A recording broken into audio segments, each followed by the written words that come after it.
بعد فاعوذ باللہ من الشیطان الرجیم بسم اللہ الرحمن الرحیم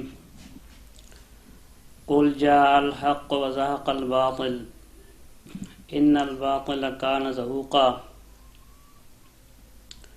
انداز بیاں اگرچہ شوق نہیں میرا، انداز بیاں اگرچہ شوق نہیں میرا، شاید کہ تیرے دل میں اتر جائے میری بات۔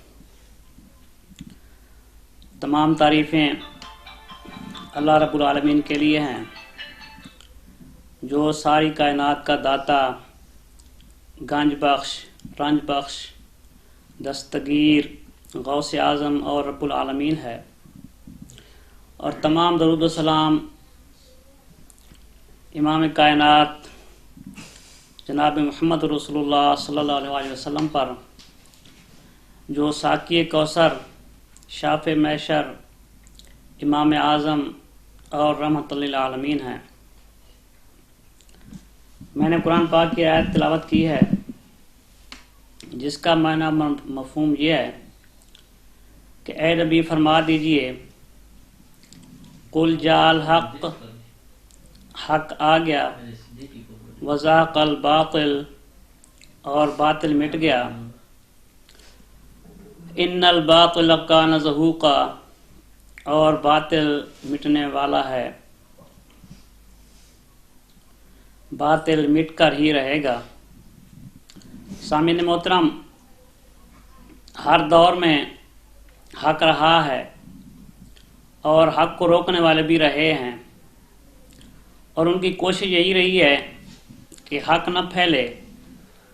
اور میں تو کہتا ہوں کہ ازل سے ابد تک حق رہے گا، کیونکہ میرے نبی علیہ السلام نے فرمایا بنی اسرائیل کے 72 فرقے ہوں گے، 72 فرقے تھے، اور میری امت کے 73 فرقے ہوں گے، صرف ایک ہی جنت میں جائے گا۔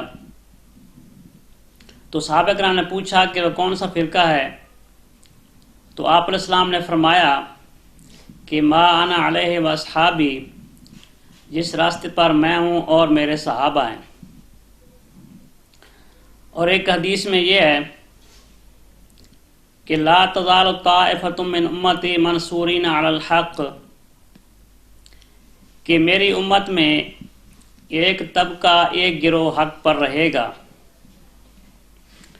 اور شیخ عبد القادر جیلانی رحمۃ اللہ علیہ نے اپنی کتاب غنیۃ الطالبین میں یہ فرمایا اور 73 فرقوں کی نشانیاں بتائی ہیں، اور ان 73 فرقوں میں کہا کہ جو نجات پانے والا گروہ ہوگا وہ اہل سنت، اہل حدیث ہی ہیں۔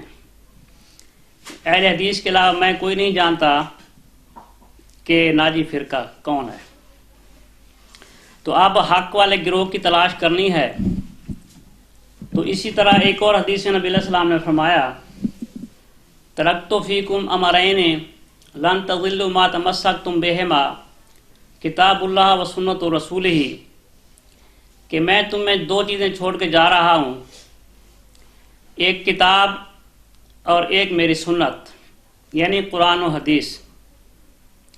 اگر ان کو تھامے رہو گے تو تم گمراہ نہیں ہوگے۔ اب جو گروہ صرف ان 2 چیزوں کو تھامے ہوئے ہے وہ کون ہے؟ اور وہی اہل حدیث ہے کہ جو صرف ان 2 چیزوں کو تھامے ہوئے ہے مضبوطی سے۔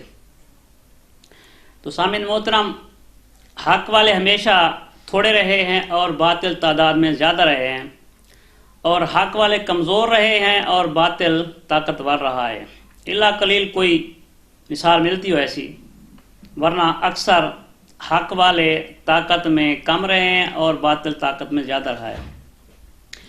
تو جب کوئی باطل کو چھوڑ کر حق کی طرف آتا ہے تو اس کے سابقہ ساتھی اس پر طرح طرح کے الزام لگاتے ہیں